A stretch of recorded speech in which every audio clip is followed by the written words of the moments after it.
Assalamualaikum warahmatullahi wabarakatuh. Alhamdulillahirabbil alamin. Wassalatu wassalamu ala asyrafil anbiya'i wal mursalin. Sayyidina wa maulana Muhammad, imamil mufassirin wa qaidil muhaddithin, hujjatil fuqaha wa qudwatil awliya, wa ala alihi wa ashabihi at-tayyibin at-tahirin wa ba'd. Hadirin sidang jamaah yang kami muliakan, Allah Subhanahu wa taala meminta kepada kita untuk menjalani hidup ini dengan penuh kesabaran. Sehingga setiap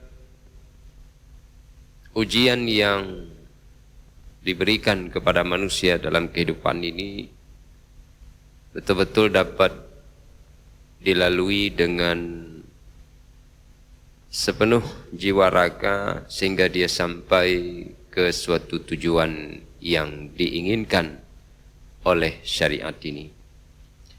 Di samping setiap ujian yang datang silih berganti dalam kehidupan kita adalah pelebur terhadap dosa-dosa yang mungkin saja telah kita lakukan dengan izin Allah Subhanahu wa taala apabila kita menjalaninya dengan penuh kesabaran. Sekaligus tingkat kesabaran dalam menjalani setiap ujian yang diujikan kepada kita akan meningkatkan makam serta derajat kita di sisi Allah Subhanahu wa taala. Pada sisi yang lainnya kita akan memperoleh efek dari pembelajaran dengan adanya ujian demi ujian ini. Sehingga efek ini tercermin dalam tampilan dan performa lahiriah seseorang. Sehingga kita insya Allah apabila spiritualitas kita terdidik dengan metode ketabahan dan kesabaran ini,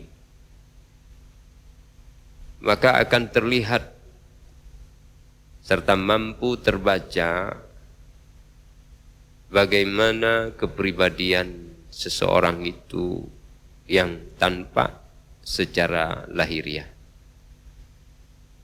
Kita bisa ambil contoh, ada perjalanan Nabiullah Musa alaihi salam dengan Nabiullah Jibril alaihi salam. Maksud kami Nabiullah Khidir alaihi salam. Nah, Nabi Khidir ini pernah menumpang dengan Nabi Musa sebuah bahtera ataupun perahu. Si empunya perahu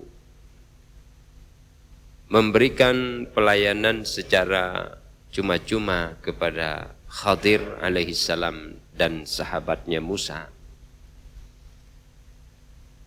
Kenapa ini bisa diberikan? Karena memang tampilan daripada Nabiullah Khadir alaihi salam dapat terbaca oleh pemilik perahu dengan beberapa kemungkinan. Pertama adalah memang Nabiullah Khidir sering berlalu lalang di wilayah tersebut, sehingga penduduk yang ada di sepanjang semenanjung pantai tersebut bisa mengenali sosok yang penuh hikmah dan kewibawaan ini, sehingga mereka memberikan pelayanan. Yang kedua, bahwa memang masyarakat setempat adalah masyarakat yang memiliki sensitivitas yang tinggi untuk melakukan amal-amal sosial. Jadi setiap kali mereka melihat orang-orang musafir, tamu, atau ibnu sabil, atau siapapun yang asing datang kepada mereka, maka mereka memiliki tradisi untuk memuliakan sesiapa saja, apalagi tampilan seseorang yang datang kepada mereka dipenuhi dengan kearifan-kearifan dan kesantunan yang diperlihatkan oleh para pendatang tersebut. Yang ketiga, bahwa memang Khidir alaihissalam meminta kepada mereka untuk diantar ke suatu tempat, sehingga si pemilik perahu dengan rasa kasih sayang kepada orang tua itu dipersilahkan untuk naik ke dalam perahunya sekaligus memberikan pelayanan kepada Khadir dan sahabatnya Musa alaihi wassalam. Jamaah rahimakumullah,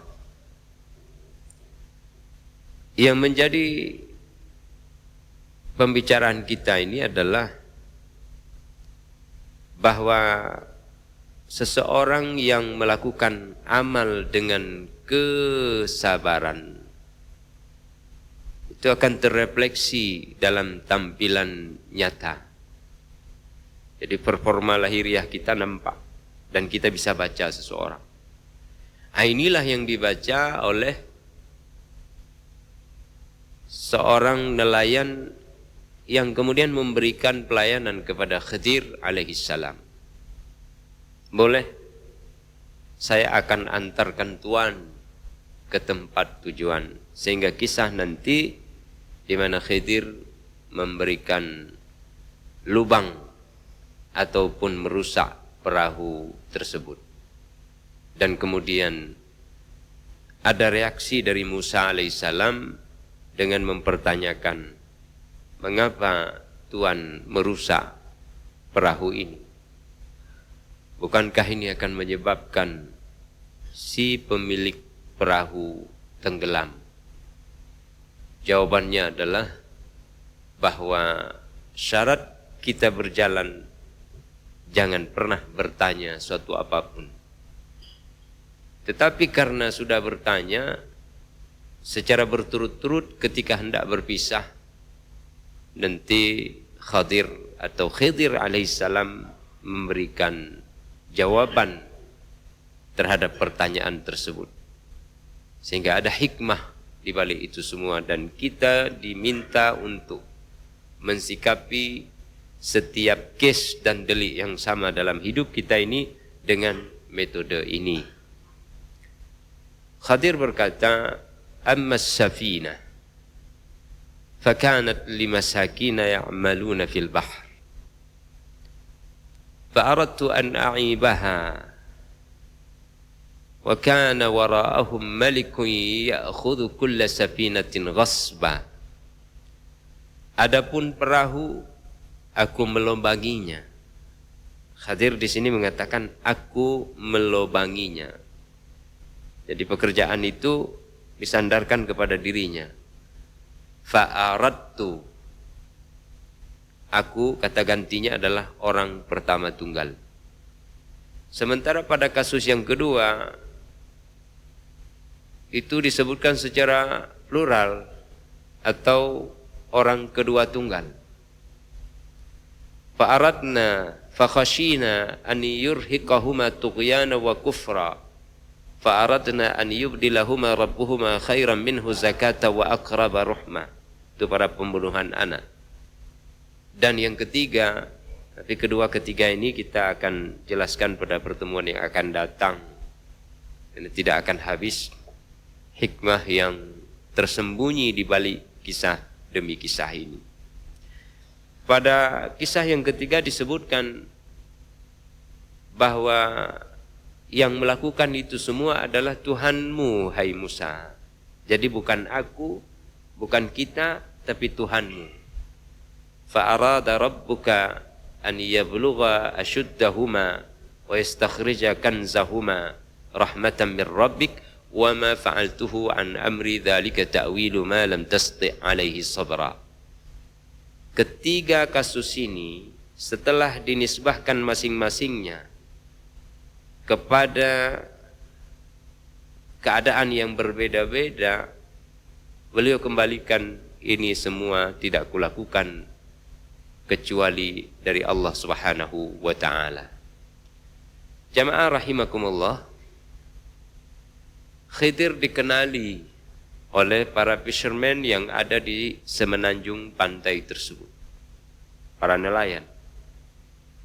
Kenapa bisa dikenali? Karena Khidir adalah orang yang beramal dan meningkatkan spiritualitasnya dengan kesadaran yang tinggi. Oleh karena itu kita dituntut untuk melakukan sesuatu dengan kesadaran, sehingga kesadaran itulah yang menghadirkan kesabaran. Bila melakukan sesuatu tanpa kesadaran, maka mustahil kesabaran itu akan ada pada diri kita. Dan setiap kesabaran yang kita lakukan itu tergantung kepada persentase kesadaran yang ada di dalam jiwa kita. Coba kita perhatikan, Khidir dikenal sifat-sifat lahiriahnya memberikan isyarat kepada sifat-sifat batiniah. Beliau adalah orang-orang yang saleh. Dan ini tidak hanya terjadi pada Khidir, tapi juga terjadi pada Nabi Allah Yusuf alaihi salam. Ketika Yusuf masuk ke dalam penjara, bersama dengan Yusuf ada 2 orang anak muda juga dijebloskan ke dalam penjara. Dan anak muda ini, jamaah rahimakumullah, keduanya bermimpi. Satu mimpinya memeras anggur, yang satu mimpinya membawa roti di atas kepala. Lalu ada burung yang menukik memakan bawaannya dari atas kepalanya. Apa kata mereka? Nabbi'na bita'wili inna naraka minal muhsinin. Wahai fulan, berikan kepada kami arti daripada mimpi kami itu semua.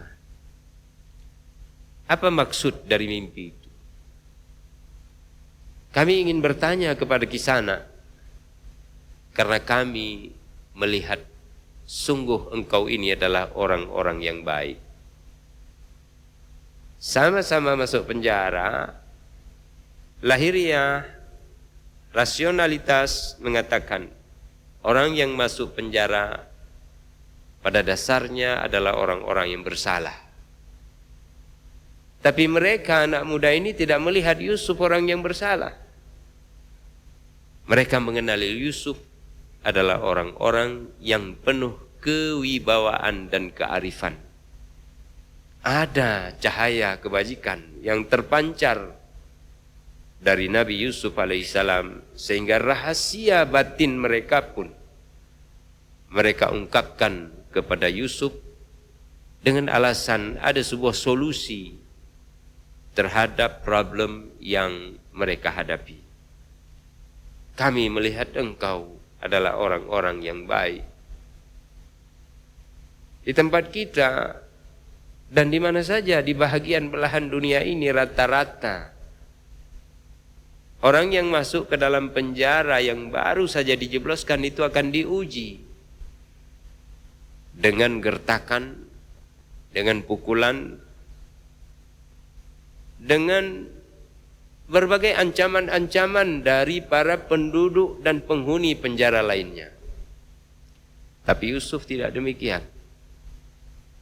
Yusuf mendapatkan respek yang positif dari penghuni penjara yang satu sel dengan dirinya. Ini membuktikan bahwa spiritualitas seseorang akan nampak apabila dia melakukannya dengan sungguh-sungguh dan keikhlasan serta bersabar dalam melaksanakannya.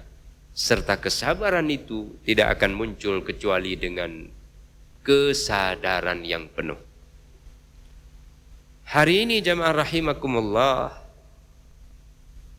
kita melakukan sesuatu jauh dari kesadaran itu. Bisa bayangkan, agama ini mengajarkan kepada kita agar dalam setiap delik dan kes kehidupan kita itu agar terhubung kepada Allah. Karena disebut wa ma khalaqtul jinna wal insa illa liya'budun. Tidak aku ciptakan jin dan manusia kecuali untuk menyembah kepadaku, kata Allah. Semuanya. Ala bi dzikrillahi tatma'innul qulub. Ketahuilah, dengan mengingat Allah hati menjadi tentram dan tenang. Ketika Ibrahim alaihissalam dijebloskan ke dalam api yang membara oleh Namrud yang kejam lagi lalim, beliau alaihissalam didatangi oleh malaikat, di antaranya Jibril. Dalam riwayat disebutkan, wahai Ibrahim, minta kepada Allah, berdoalah agar Allah menghancurkan mereka semua. Dengan meminta seperti itu, maka Allah akan mengabulkan doamu. Apa kata Ibrahim alaihissalam? Hasbiyallah wa ni'mal wakil, ni'mal maula wa ni'man nasir. Ini kata hasbiyallah menunjukkan kesadaran yang tinggi, kesadaran yang amat luar biasa dari Ibrahim. Tuhanku melihat apa yang terjadi terhadap diriku, dan Tuhanku akan membela setiap hamba yang dizalimi, dan dia akan berpihak kepada hamba yang disayangi. Dia akan berada di sisi para hamba yang dicintainya. Allah tidak akan pernah memungkiri akan janjinya. Innallaha la yukhliful mi'ad. Ini adalah kesadaran. Maka oleh karenanya kesadaran seperti ini diberikan kemuliaan oleh Allah Subhanahu wa ta'ala. Ketika diperintahkan untuk menyembelih anak beliau Ismail alaihissalam, baru Ismail itu tumbuh besar dan bisa diajak untuk sama-sama membantu sang ayah.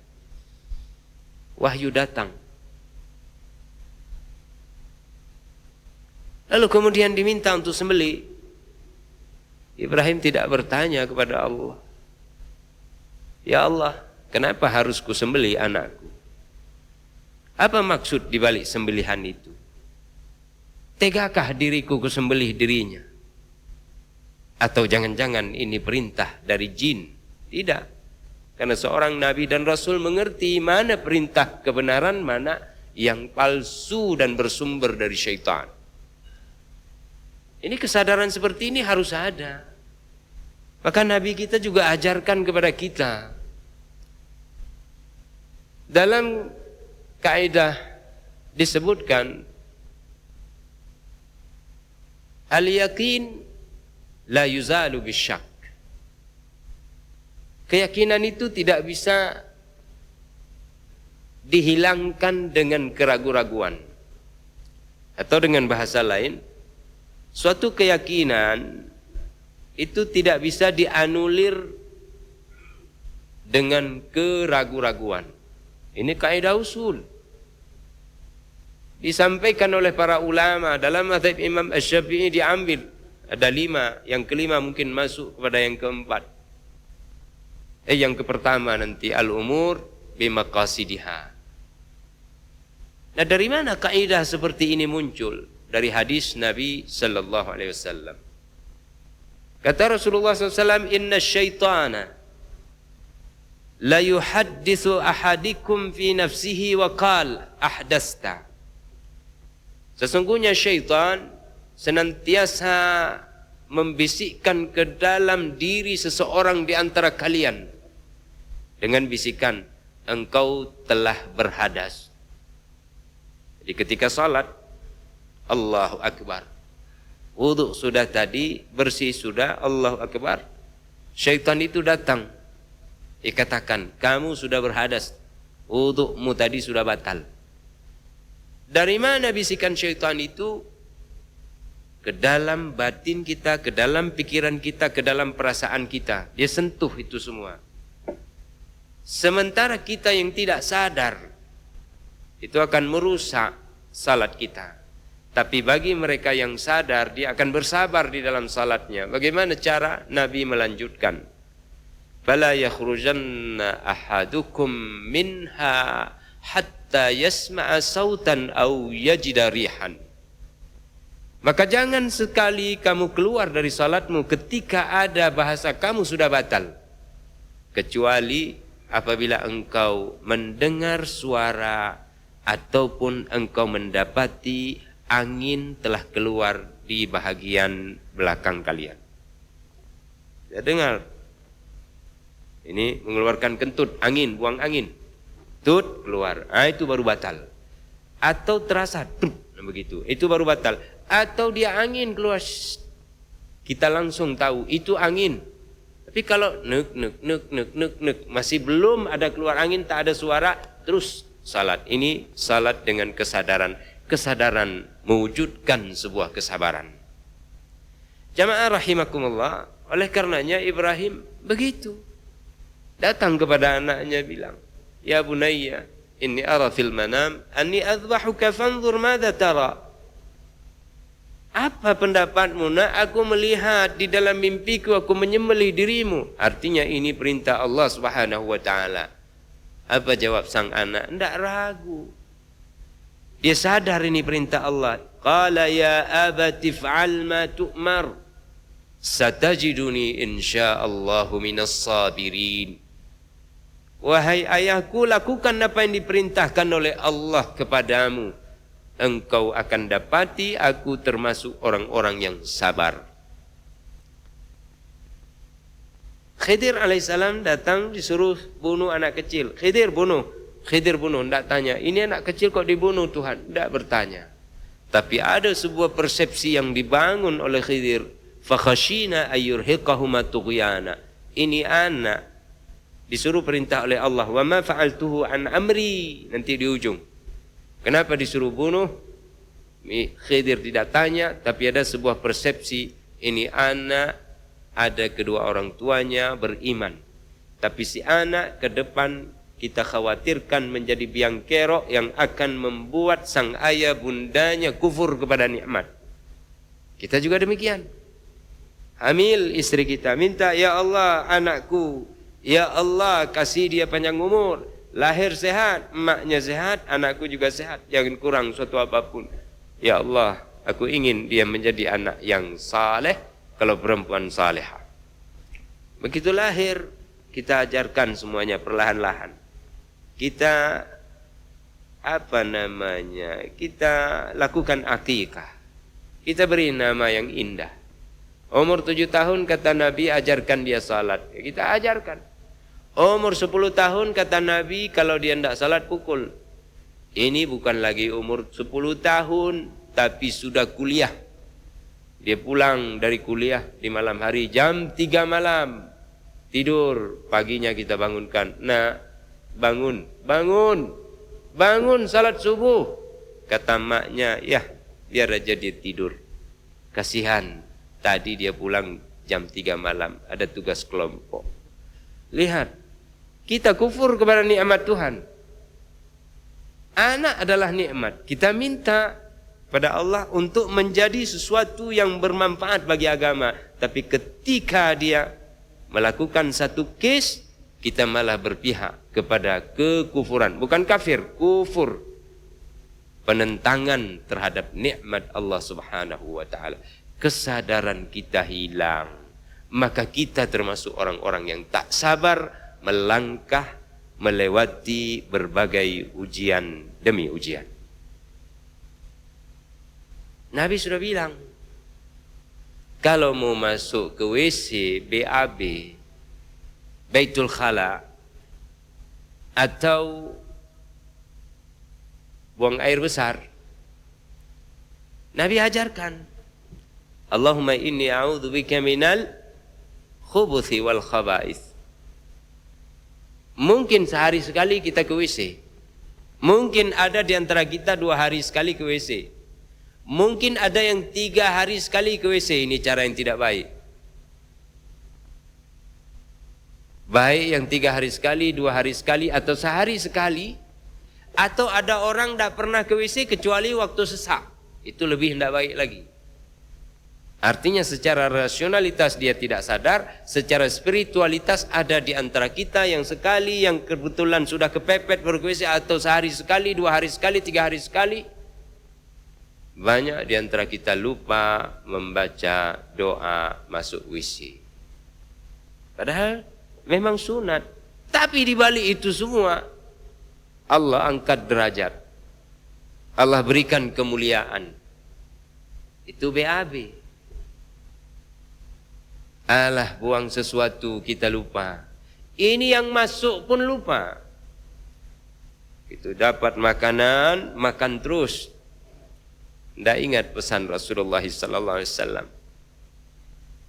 Allahumma barik lana fima razaqtana wa qina adzabannar. Orang di luar Islam duduk di atas meja, semuanya he tunggu. Dia berdoa dulu. Dia berdoa sesuai dengan keyakinannya. Kita orang yang mengaku bertauhid dan tak ada yang bisa diterima di sisi Allah kecuali ajaran kita, dan itu keyakinan yang pasti 100%. Tapi ketika makan kita tidak berdoa Allahumma barik lana fima razaqtana wa qina adzabannar. Tidak mengambil dengan tangan kanan, dengan tangan kiri lupa doa, kemudian sambil terbahak-bahak, syaitan ikut masuk. Makanan tidak berkah, penyakit menyerang tubuh. Kenapa? Karena kesadaran kita tidak ada, kesabaran pun tidak hadir di dalam pengalaman kita menjalani hidup. Semua seperti itu. Masuk rumah orang kita masuk, Assalamualaikum. Tidak ada yang menjawab, Assalamualaikum. 3 kali diajarkan, kalau tidak dijawab pulang. Ini 10 kali pun kita Assalamualaikum. Begitu pentingnya sama orang. Tapi masuk ke rumah sendiri, nyosor terus, tidak ada Assalamualaikum. Apa yang menyebabkan kita tidak sadar dalam hidup ini? Bayangkan kepada hal yang lebih besar. Jadi semua delik dan kes hidup seperti ini, jamaah rahimakumullah. Pakai baju, ada doanya. Mau keluar rumah, ada doanya. Masuk rumah, ada doanya. Ke masjid masuk, ada doanya. Saban hari, setiap detik tak pernah terputus dengan Allah. Pikiran ini hadir terus. Kenapa? Karena kita sadar. Tapi kalau tidak sadar, makanya seperti ini. Begitu juga dalam hidup yang lebih luas. Tidak hanya dalam dimensi hubungan kita dengan Allah Subhanahu wa ta'ala. Hubungan berinteraksi sosial. Sampai kepada perekonomian. Sampai kepada perekonomian. Di Jepang ada sebuah distrik bisnis. Nanti kapan-kapan jalan-jalan ke sana, siapa yang berkesempatan boleh lihat di sana ada namanya Malaysian Question. Apa Malaysian Question itu? Malaysian Question semacam restoran kuliner. Jadi kalau Anda bertanya tentang Malaysia di sana di Jepang, itu Anda akan tertuju kepada itu. Restoran. Yang menariknya restoran ini dikelola oleh seorang pebisnis. Berarti ini kuliner. Siapa yang menyewa? yang menyewa dan membayarnya adalah pemerintah Malaysia. Bukan orang ini yang bayar, dia pengelola. Dan pemerintah Malaysia mewajibkan setiap pejabat yang datang ke sana untuk makan di sini. Pertama, kehalalannya terjamin di negeri orang. Yang kedua, ekonomi yang berputar sesama umat Islam. Yang ketiga, ketika kita tidak bisa atau mungkin belum bisa menyaingi perindustrian dalam perekonomian mereka, maka saingi masuk dari segi kuliner. Sehingga tidak sama sekali hilang bisnis kita. Maka ini yang diinginkan. Sementara beberapa negara lain, mungkin kita juga demikian, ketika para orang-orang besar mengunjungi negara-negara lain di luar kita, itu bukan mencari makanan kita, tapi malah bermegah-megahan, berfoto-fotoan, mencari yang paling mahal dari makanan orang. Ini kesadaran kita kurang. Di samping kita tidak berani berinvestasi seperti itu. Berapa sewanya? 1 bulan sewanya 300 juta. 2.000 yen. Itu sudah ditanya kepada pengelola itu. 1 tahun 3,6 miliar dan keuntungannya besar. Ini kesadaran. Tidak bisa mengejar di segi, mau jual kosmetik, nggak bisa. Mau jual radio, handphone, Jepang lebih maju. Nah, bagaimana kita bisa menyaingi mereka? Dicari celah kuliner ini. Oh, tidak ada pasarnya di sana. Orang kita sendiri, orang Melayu yang ke sana, itu mereka akan berbelanja tempat kita. Karena ada kesadaran terhadap akidah serta pelaksanaan syariat. Kita berpikir seperti itu. Ini pemerintah Malaysia. Nah, begitulah dalam hal-hal yang lainnya. Ada kesadaran, muncul kesabaran. Sesuai dengan tingkatan kesadaran itulah kesabaran akan hadir di dalam diri kita. Ini baru satu kisah atau sebahagian dari persentase kisah yang diberikan oleh Al-Quran. Dan insya Allah, apabila kita bongkar kisah ini dengan pemaparan dari Allah Subhanahu wa taala, akan kita dapatkan al-hikam al-kathirah, hikmah yang cukup banyak yang akan disajikan oleh Al-Quran kepada kita. Semoga Allah membantu kita semua serta memberikan kepada kita kekuatan spiritual untuk yakin kepada kemajuan kita sendiri, baik secara personal maupun secara kolektif. Amin ya rabbal alamin. Billahi fi sabilil haq. Wassalamualaikum warahmatullahi wabarakatuh.